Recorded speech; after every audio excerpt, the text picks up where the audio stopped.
More people coming on. Thank you. Thank you. Great. So today we have the fortune of having Peggy do a presentation on plants for hummingbirds and pollinators. And you can see that she has some of her friends with her in her hair. So we will be recording this session. If you have any questions, please put them in the Q&A. You're welcome to put them in the chat as well, but we'll be able to make sure we can respond to all the questions through the Q&A.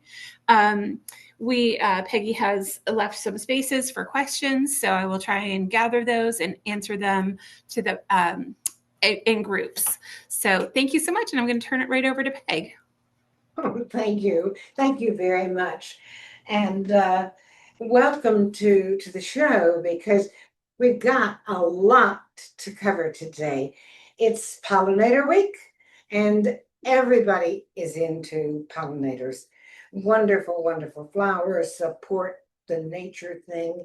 We need to plant as many of them as we have the space or the time to take care of them. So I've got a lot of territory to cover today. So we're going to get right into it. And you will have your video of this, and you will have an outline. I was a fairly good girl and got an outline done so that you will have those the names of most of the plants, not all of them, because I always do some things last minute. So let's get going, and let's bring up the first slide and talk about what we're doing. I can only speak at the moment to the Fair Oaks location because that's where I am, that's where I'm doing this. And we have this display just outside our back door here, and it's Celebrate the Pollinators. And it has a lot of the tip-top best pollinators located in that. And if you come back to me, I want to tell you a fun little thing that we're also doing here at the Fair Oaks location. We are really promoting children coming in and learning. As most of you know who have followed me, I am very into let's teach the children. They are our future. And so we're set up this week to do a pollinator bingo. And it looks like such fun. There are lots of stickers, and then there are lots of little prizes in this cute little bag. There's a keychain with a bee. There's this little guy that rolls around. And Bren is responsible for this. We have the most marvelous marketing department. And Bren was just in here putting on the various things. I don't know if you can see them in reality. Little bee, and there's a little bracelet in there. So things that will appeal to the children. But let's get right into, as you all know, I used my garden a great deal, did for the 20 years of doing the TV show, and now currently doing seminars or teaching here. So let's bring up the next slide, honey. Let's go out into the garden. And I go out into the garden with the grandchildren, with the great-grandchildren, and this is Clara, and we're going on a walk through the garden. Okay, let's go to the next one. Now, where in the garden? I have a large garden, okay? Do I take care of it the way I once did? Not really. I get help periodically, but I don't have a regular gardener. Now, what you are looking at here is a brick wall with a lot of container plants at the top and a lot of in-ground plants at the bottom. Now, there is a lot of diversity in this garden because I have been there for many, many years, long before Tyson's Corner was developed, okay? That's how long. Now, as you're looking at this, it's a small garden in relatively to the larger space.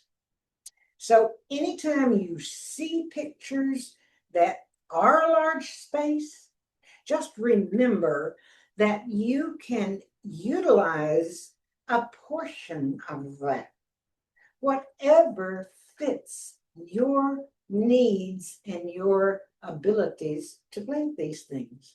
Now, a lot of these plants are sun plants, okay? But when we say sun, they need usually a minimum of 6 hours of full sun. And this area gets it. Now, it looks a little busy right now because there's not a lot of contrast between large leaves and small leaves. And everything is not in bloom at the moment. But it wasn't intended to be a garden like that. Not a garden that everything is in bloom. And you walk by it and you go, oh my goodness, that's so gorgeous. This is a garden that starts with the helleborus, the early daffodils, and flows into spring and goes through summer into fall, where there's always something in bloom. And things that I will show you as we go through today that really are long blooming. There's a few long blooming perennials, and perennials have a period of bloom usually. That's why there are a lot of annuals in the upper containers. Now let's go to the next one. This is a close-up last year of the containers. So if you have space only for containers, it's fantastic. I love growing things in containers. And I love sitting on my front porch, which has an open view of this area, and I can watch the hummingbirds and the birds, the bees, the butterflies, and it gets a lot of bees and a lot of butterflies. I haven't had a lot yet this year, but I'm hoping they will come soon. Now, what is in that space? I have several interesting things in there. Ascot rainbow is the whitish looking flowers that's spilling out of that container. But there's also Carex, which is not necessarily a pollinator plant, but it's interesting. And there's contrast of textures. What I want to show are in the center, you will see salvia, and it's the Rockin' series, which is fantastic. Now, that salvia gets large. It certainly can get 3 to 4 feet. And if you deadhead frequently, you'll have that until frost, okay? There's also lantana and another. Salvia is probably one of the best. And there's a better picture of the red. It comes in several colors. So we'll go to the next one. This is a picture, again, taken last year or the year before, with a lot of this salvia.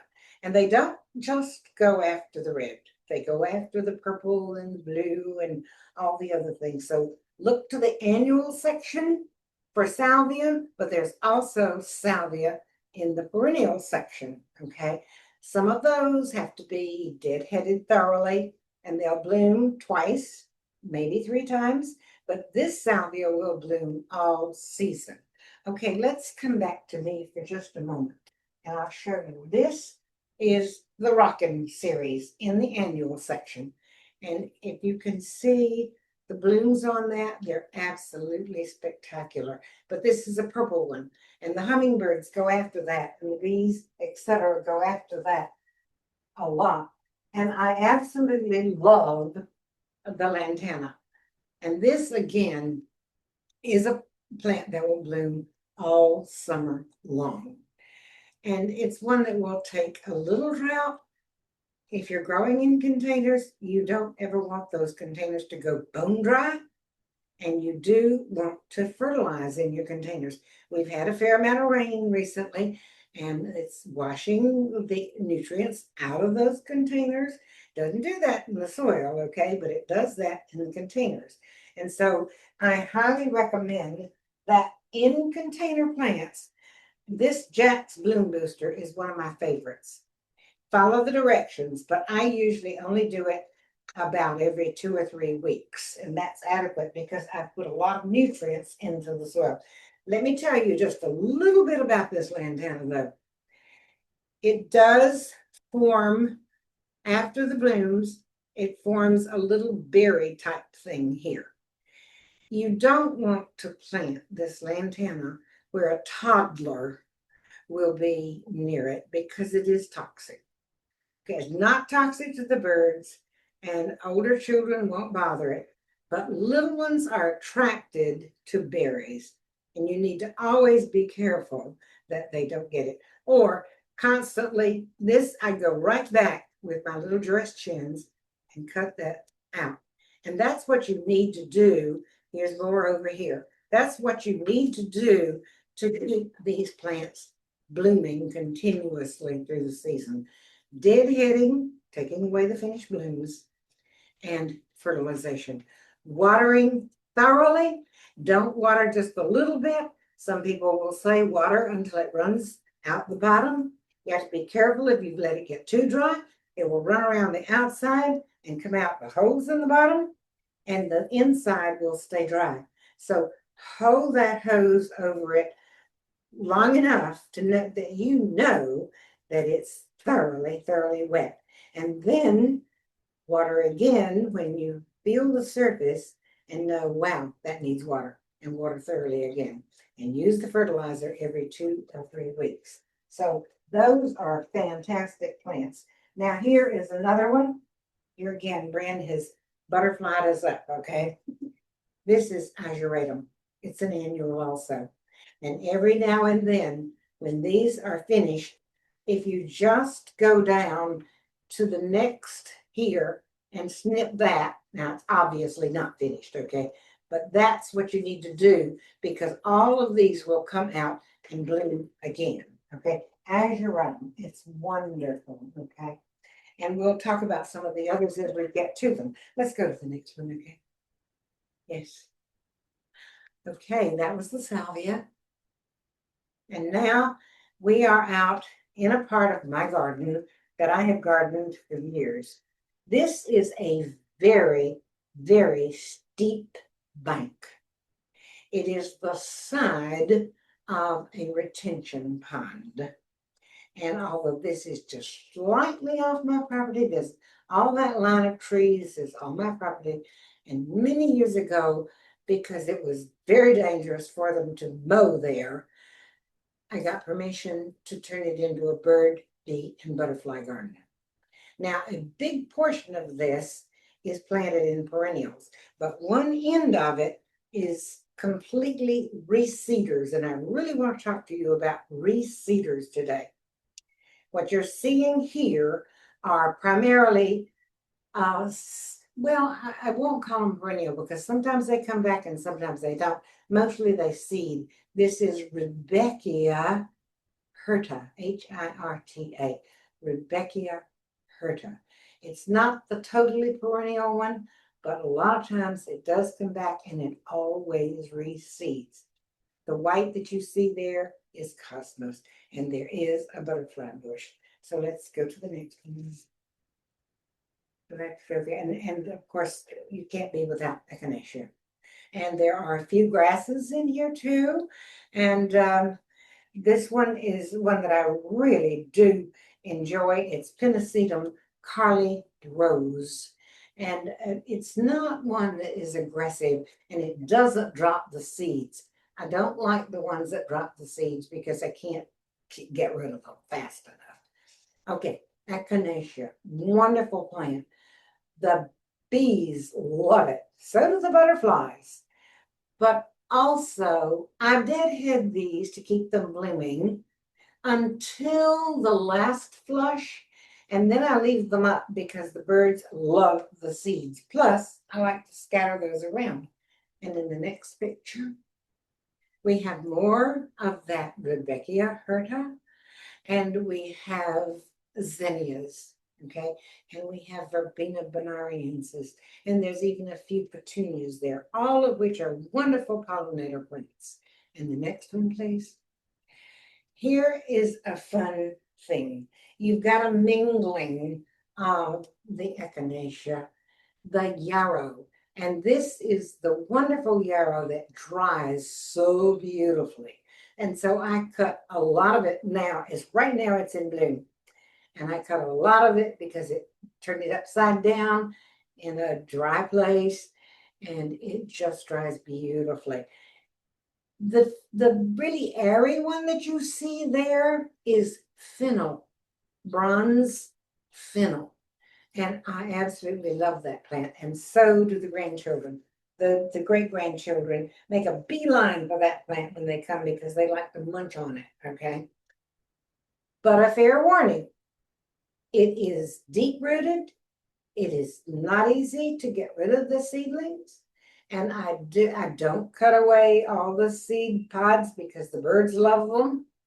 And so I always have to take away some of the fennel plants. So if you've got a small space, fennel may not be for you unless you really monitor it. And then the next one, here is three of my absolute favorite plants. Lavender. I absolutely cannot be without lavender.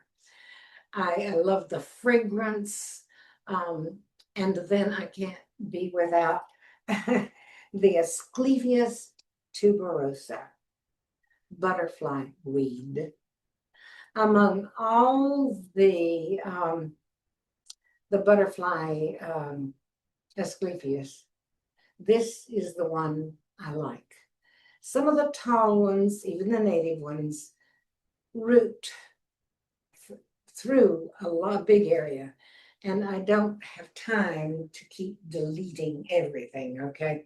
And they're not easy to get rid of. It's like the fennel. The roots are difficult to dig up, the excess that you don't want, but that does not happen with Asclepias tuberosa. It is a wonderful perennial.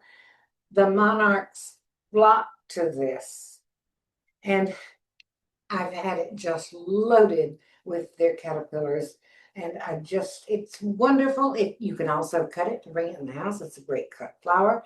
And when it sets its seeds, even adults love to open it up and blow the seeds everywhere. And it's not difficult if you have too many, which I doubt you'll have. But if you should have too many, it's very easy to get rid of it, okay? And in the next picture, I think it's a close-up of that with a bee on it. Normally, there's just so many bees, okay? And I do have a lot of bees now. I don't have a lot of butterflies yet, but I'm hoping they're coming, and I'm hoping that the neighborhood isn't spraying too much. I'm not anti-chemical, but I don't run the chemicals either. Usually, if something has a problem, it just has to go by the wayside, okay? Because I have fireflies, I have the birds, the bees, the butterflies, the hummingbirds, and I'm very, very judicious use of any chemical. Now, in the next picture, we have a zinnia. And I think that's a fritillary butterfly. Please don't quote me on this, and please don't scold me if I get it wrong, okay? But zinnias are fantastic. The bees love them, the butterflies love them, and they have seed pods. And I leave a few that will mature because they have to mature. I love these really big ones like the State Fair and the Cut and Come and those things. But I have to let a few of those seed heads dry because I like to save the seeds. Now, when I say deadhead and so forth, let's come back to me. I brought a zinnia plant up here, and this is a nice big one. This is, I think, the Magellan series. Is there a tag in here? I think, yes, there is. Okay. I think it's Magellan. And they have, yes, it is Magellan Scarlet.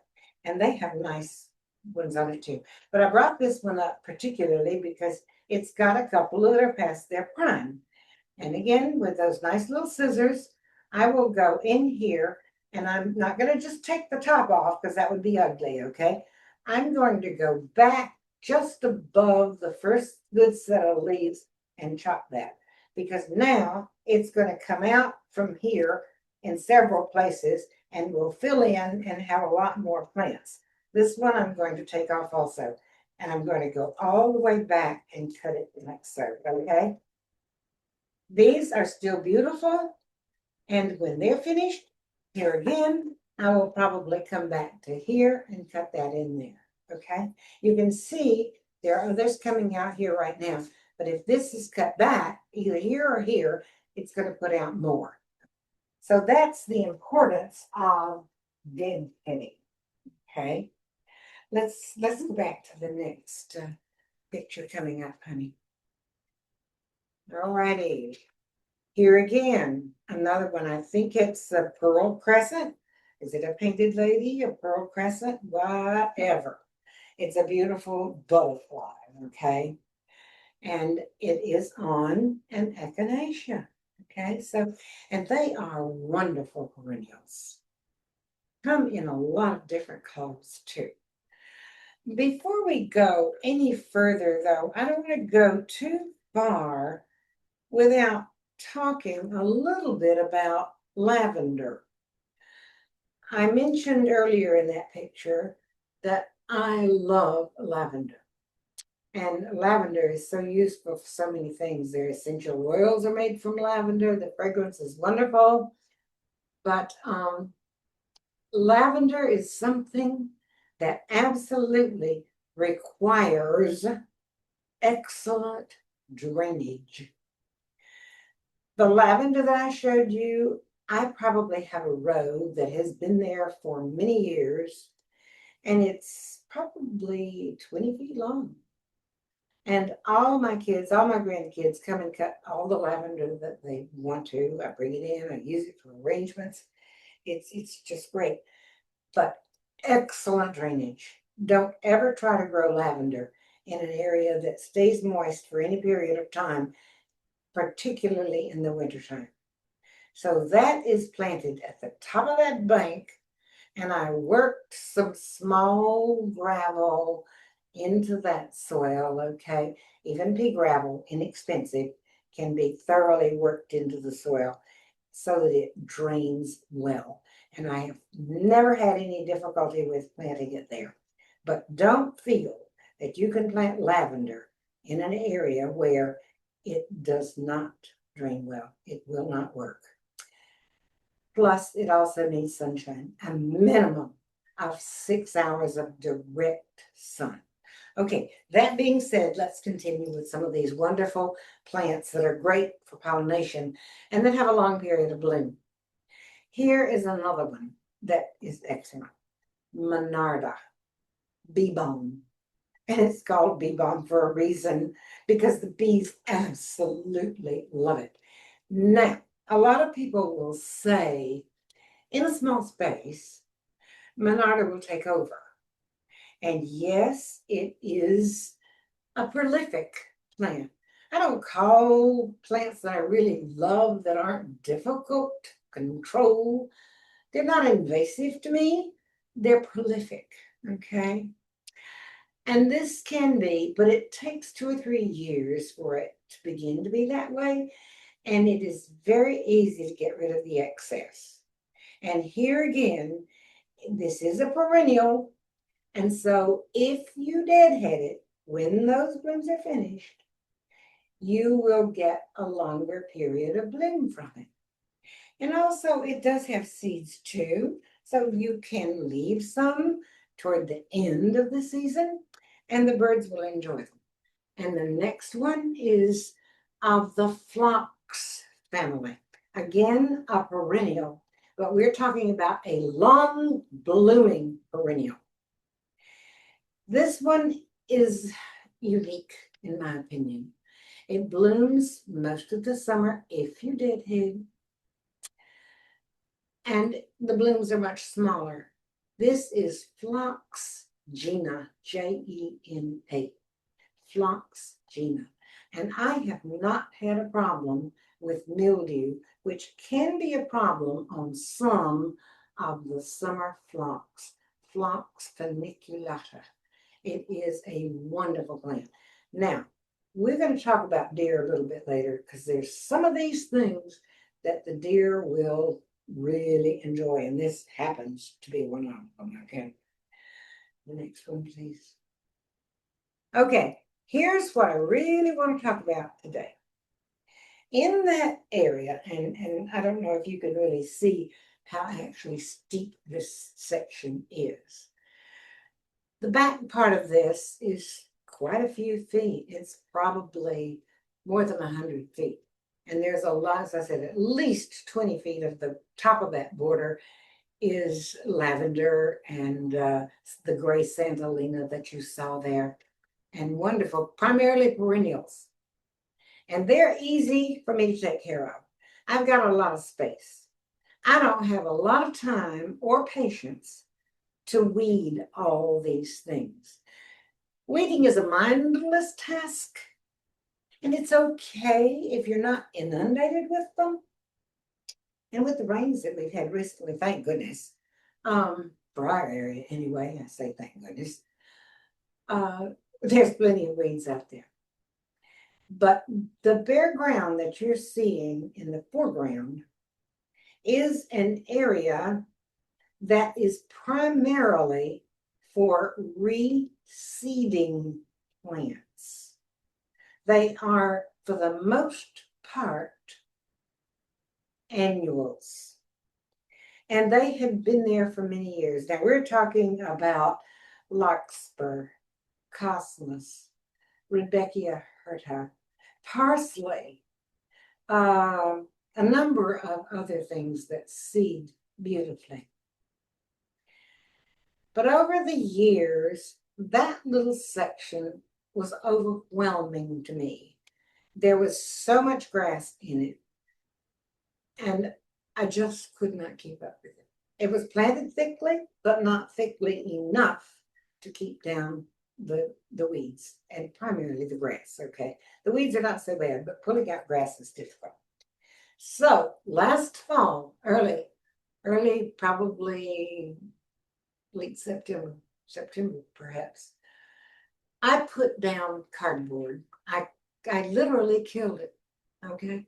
Put down cardboard over the whole area, and had the guys put down at least 2 inches of compost, the leaf grow, what I call leaf grow, from here. And we do sell it by the cubic yard as well as bags, okay? So I literally killed it. Now, after that, I did put down some seeds of larkspur and some of the other things, which did take hold in the fall and are blooming now in the spring. Okay, let's come back to me, honey. So I did the larkspur. I did the cosmos, seeds, okay? And this Rudbeckia is fantastic. Rudbeckia Indian Summer, but it's Rudbeckia hirta, okay? These are the wonderful ones. And Tequila Sunrise, this is the poppies. If you are going to have success with seeds, you have to be careful how you mulch. I want to talk a little bit more about that area though. I've never had to worry so much about pH in the soil because I can look at something and know that it's thriving or that there's something wrong. So I had some things that were not doing as well as I wanted them to. And I brought a good quart-size baggie in here to the Fair Oaks location. And they tested the soil for me, and it was a little too alkaline, which is kind of unusual because I'm an oak woods and it's usually on the acidic side.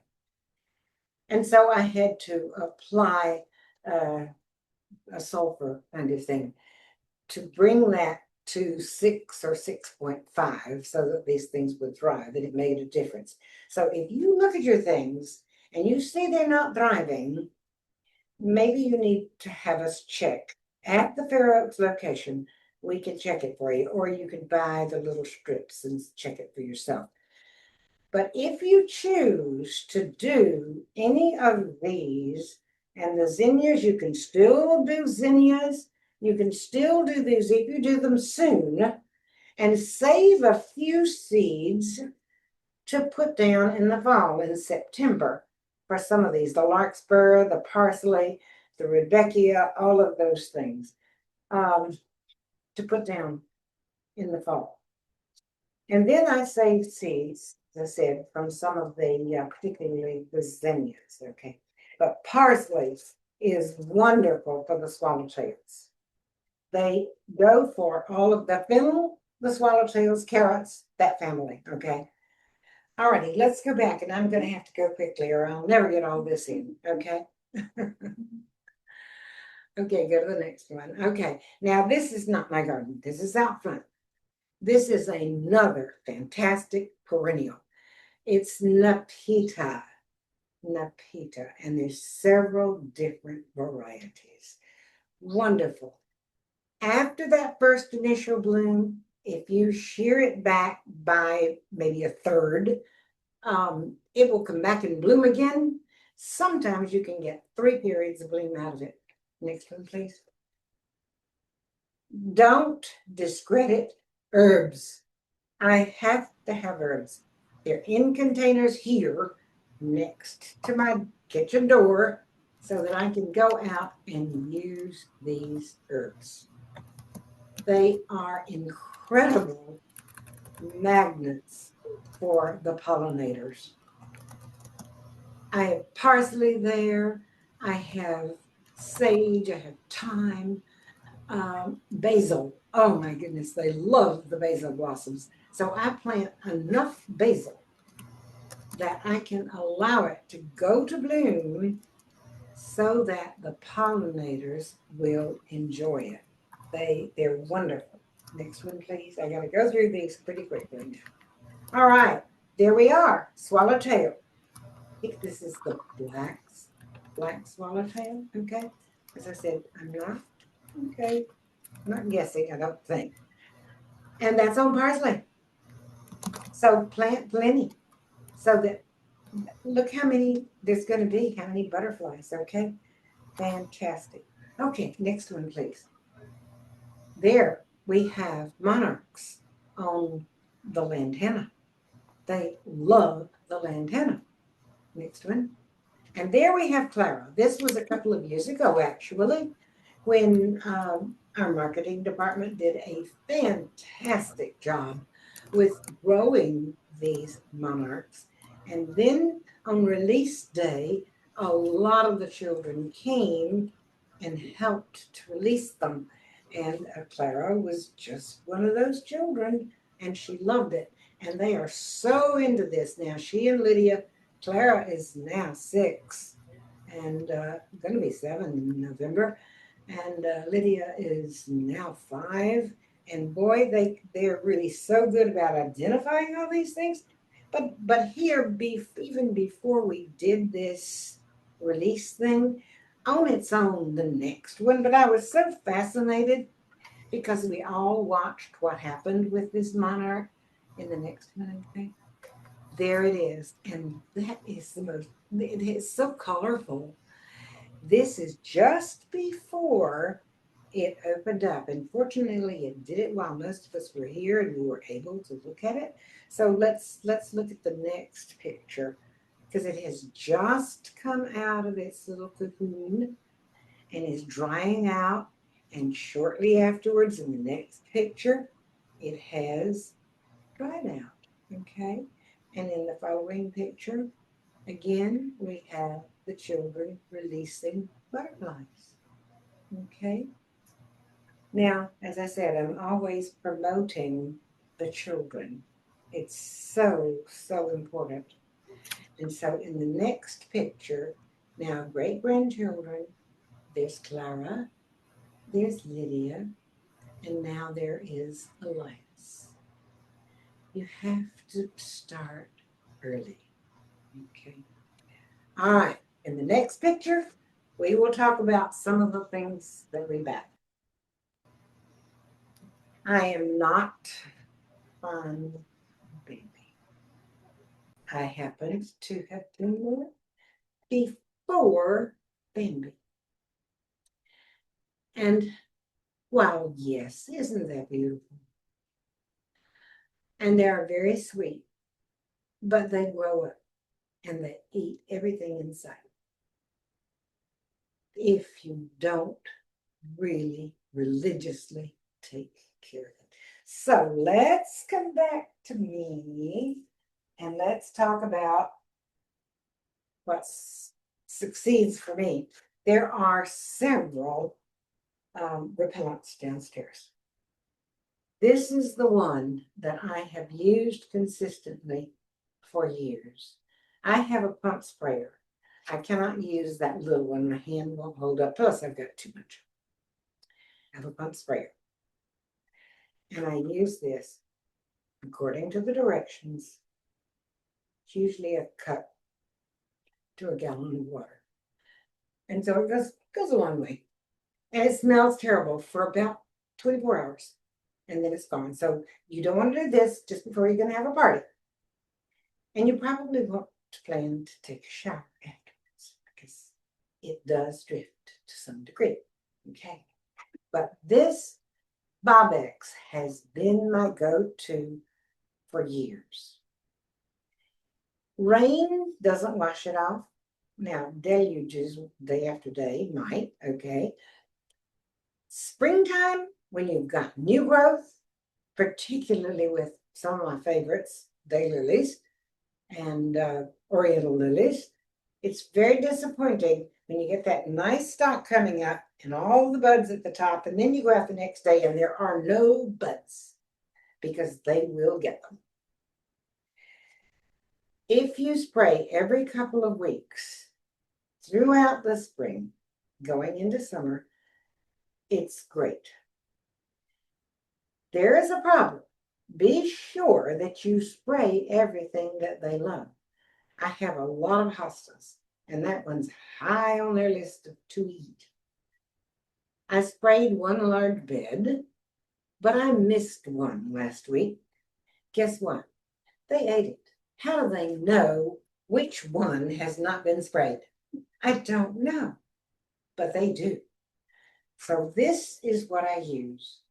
Okay, deer fencing is fantastic.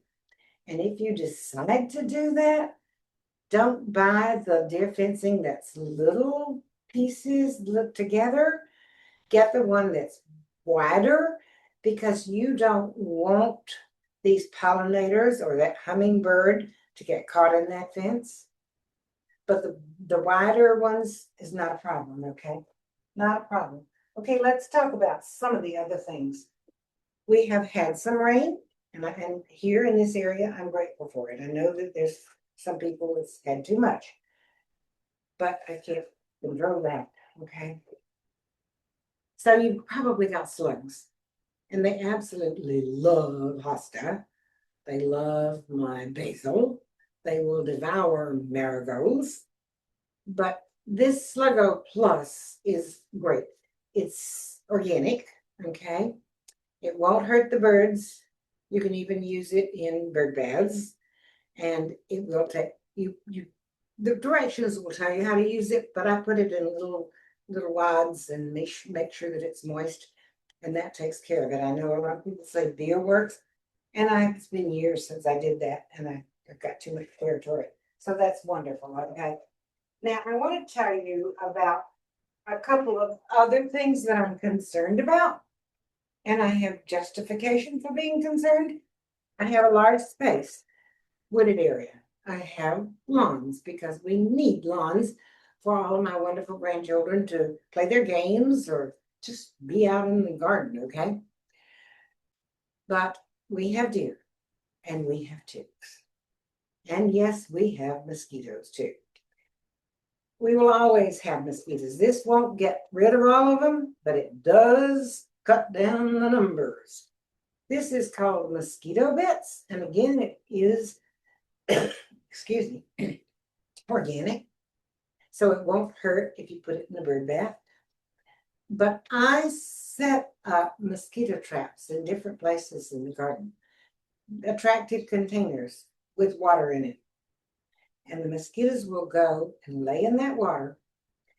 And when you see them wiggling, wiggle tails, you put a handful, depending upon the size of the container, of these in there, and within a couple of hours, they're all dead.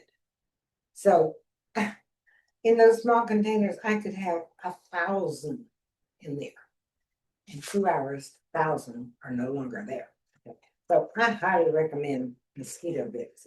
Now, as far as the ticks and the mosquitoes are concerned, I'll always have them because I'm not going to go out there and spray for them specifically.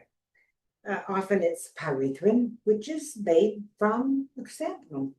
So it's organic. No, it's not. Yeah, organics are wonderful, but they also kill a lot of things. I can sit on my front porch in the evening and enjoy the fireflies or enjoy all these pollinators of the hummingbirds, the birds. And I don't want to kill those, okay? So when people come to visit, and for me, I'm in the garden quite a bit. I wear long pants, a long shirt, and a hat. And I spray it with DEET. It's the only thing that really keeps them off me and keeps the ticks away. I put it only on my clothes and only on my hair. It works. And I can tell you, you don't want Lyme's disease. I have a daughter that has it, and we have other people here at the Garden Center that has it. It's not funny. Okay. All right. I want to leave a little bit of time for questions, but I do want to say, I want to encourage you to enjoy those flowers that are in the garden. And I did this arrangement going out and putting in roses, the little miniature roses. The greens are Virginiana, the native cedar, okay? This is Matricaria feverfew, Verbena bonariensis, lavender. And when I finished this arrangement, I realized, oh my goodness, everything in this container was or is used medicinally. There had to be something before we have the medications that we have. And they're coming back, really, to some of these today. We cannot recommend anything like this. I'm not a doctor, okay?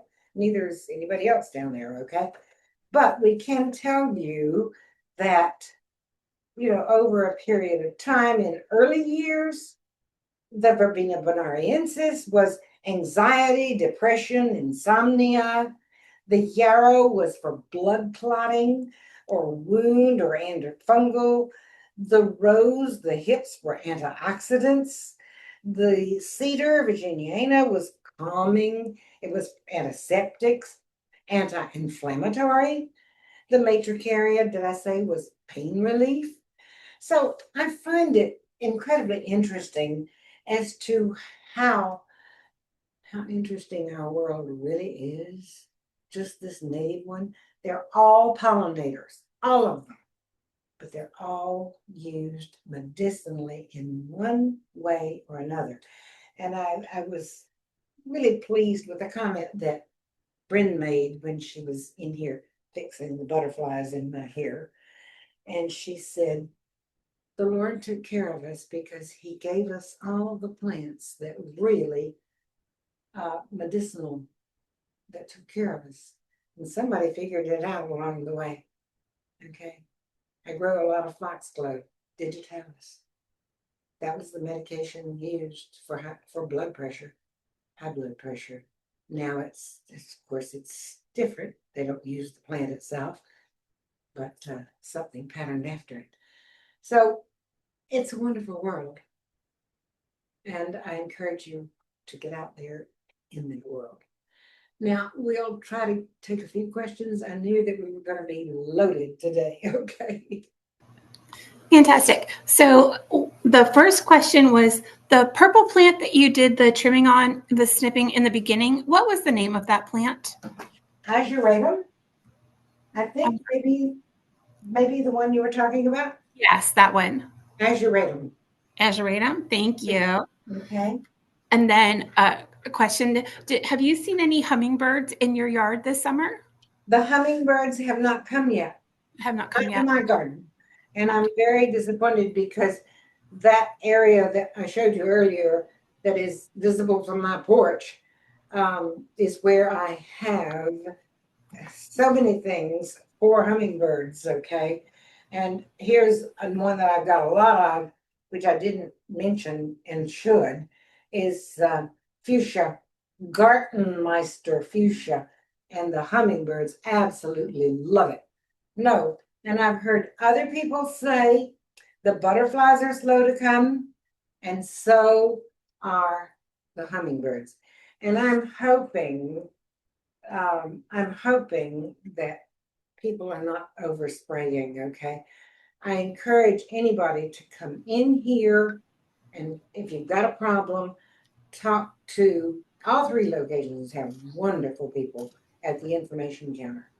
And that's where you need to learn how to deal with some of these things without overdoing it, okay? Fantastic. The others are related to phlox. Related to what, honey? Phlox. Swamp, yes. And it's what do you do if you do get mildew on your phlox? And another mildew question is if you get mildew on zinnias. Okay, I refer you to our information counter. I take care of beauty, and somebody else takes care of the beast. And I think that would probably be the same with the phlox beetle then too. That would be a Yes. great question for our info desk. Info, yes, they are geared to help you with that. If Fantastic. it appeals to you, it either survives or it dies at night. Wonderful. And I think, and I was looking at the answer for this one. Someone asked if the mosquito bits would also kill chiggers. And the mosquito bits, as I understand it, you can put them in water. And chiggers' life cycle, they are actually laid in the soil. No, So, they would not work for chiggers. No, it's totally mosquito things because they absolutely lay in water. That's why I put things of water throughout the garden, wherever possible, an attractive container, and then put the mosquito bits in there. It's definitely for mosquitoes. perfect.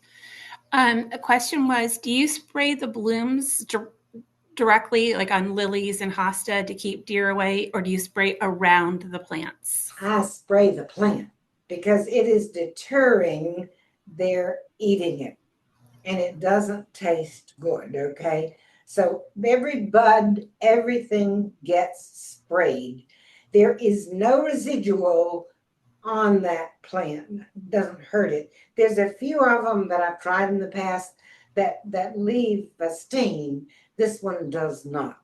And you do not want to spray your vegetables because you got to put those behind netting, okay? Which I've done. You don't want to spray those.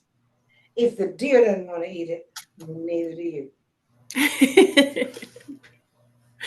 Fantastic. And the question was, there was another plant that you recommended trimming. I think it was the one that was out front here, and I missed the name of that one. It was Well, I don't think I showed you this one. This one is Pentas, and it is incredible. I absolutely love it. They love it, and it is an annual, blooms all season. But looky, down inside of here is finished blooms. So the best thing to do is to go in and snip that out. Okay. When this bloom is finished, there's little ones coming here and coming here. You would go down and snip it down here. Okay. You don't just clip the top off. Okay. And if you're deadheading petunias, you don't just pull that thing off because you're leaving behind those seeds.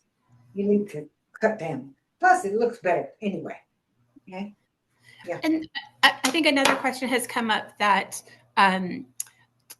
to try and control the lanternfly cycle. And I know that's a thing that has been really discussed at our plant clinic. And we can ask David to perhaps address that in the next virtual plant clinic that will be coming up, because I think that's, again, kind of outside of Peggy's wheelhouse. I don't recommend chemicals. I don't get into that. That is another ball game. Yeah. But funny thing is, I was just talking to David about this before I came onto the show. And I have a granddaughter, my oldest granddaughter, lives near the just in Leesburg, mostly. And she says they are inundated with them out there. And while he didn't say what he recommended necessarily, he did make a statement that I really loved. And he said, we are finding that the birds are cutting down the numbers quite a bit. So, Good. fortunately, I did see one lanternfly at my house last week. Fortunately, I have a lot of birds, and this is why we need to take care of our environment. If we are using a chemical, we need to know what it is. We need to know how to use it because we need to protect our environment. And that is why I say, please get your recommendations from our plant clinics because they can help you with that. Okay. Yes. Um, and I'm happy to report that Diana has said that on May 12th, her first hummingbird came to her yard in Herndon, and she now has 2 hummingbirds. Oh, So there are some coming up. They're just well, not as widespread yet. before we go to another question, I didn't introduce all these plants, but I need to mention some of these. This particular plant is an annual. Like, oh, whoopsie, is an annual. And you can see it's good sized one, okay? And it's vermillionaire. Vermillionaire. It is a Cuphea, Cuphea, a Cuphea, vermillionaire. And if you can see, it has tiny little tubular blossoms. This is an absolute attractant for hummingbirds. I have several of these in those containers that I showed you earlier, and I have several of the Gartenmeister fuchsia, and I also put up a hummingbird feeder. And I want to caution because I've spoken to a couple of customers here who just don't realize how careful they have to be with those feeders. I change the water out when it's hot every couple of days. I usually put in only about what I think those hummingbirds are going to go through in a couple of days. And then I take it to my kitchen, I rinse it thoroughly, and put fresh in to put it back up. You could kill your wonderful hummingbirds if you leave them out too long in hot weather. It's not good for them, okay? Do we have any other questions, hon? Okay, okay. Well, I'm going to show you. Sorry, I was trying to get my mouse to the right spot. I think on the last night, because we're coming to almost to the end. Oh, someone else said they have 2 hummingbirds in Bethesda, so that's exciting. Okay. And someone else said they have had several hummingbirds coming regularly in Fairfax, and she loves her lantana. I think the one thing someone did mention an insecticide that we mentioned. I think what Peggy has said is that she prefers to use organic whenever possible. And I'm sorry, I didn't track exactly which insecticide. But again, we always refer you to our plant clinic for any clarifications on pesticides and that type of thing. The last question was, where did it go? Sorry. Oh, shade bloomers for pollinators. Okay, that's a little more difficult, okay? I certainly start with the violets, the native violets are among the first things. Of course, I have helleborus too that come early, shade. And then I have, as I said, the violets that come.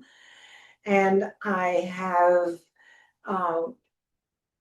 I have coral bells in containers more, but the crosses with tiarella and the heuchera is called heucherella. And I use those a lot as ground covers. They're absolutely beautiful. I didn't bring any up, but I should have. Absolutely beautiful, and they do throw up blossoms for a long period, and they are wonderful pollinators too. Believe it or not, the hosta, when they come into bloom, really are great pollinators, so they're useful. There's so many other things. If you take a walk through, and I really am not prepared properly to tell you all of those today and don't have enough time. But if you take a walk through the perennial section, particularly through the shade section, you'll be able to see some of those. And even some of these plants, the feverfew, matricaria, and some they're hard to get hold of as plants. So if you ever find the seeds, buy some, okay? And then once you have them, you'll have them forever. Remembering that mulching is very important as to when you mulch. If you mulch heavily in the fall, you may not get as much reseeding as you will if you mulch earlier, okay? I love to mulch in the spring before these things for the reseeders, okay, that I want them to reseed, because that's, you're not covering them up. You're using mulch to keep down weeds, to hold in moisture, but if they're going to keep down the weeds, if you use it thick enough, they're also going to keep down the reseeders, okay? Now, there's one other plant that I did not mention that I absolutely need to, and it is a perennial also, and it's very tall, so I need to turn it a bit, okay? And this is, well, it's called meant to be, okay, typical, isn't it? But there's a lot of different varieties. It's agastache, Agastache, and it comes in different colors. Absolutely beautiful. Okay. Were there any more questions? Any more questions? Well, I know that it's 1 o'clock now. Okay. I think So, hello? the orange one that you just said, can you spell that one more time? Agastache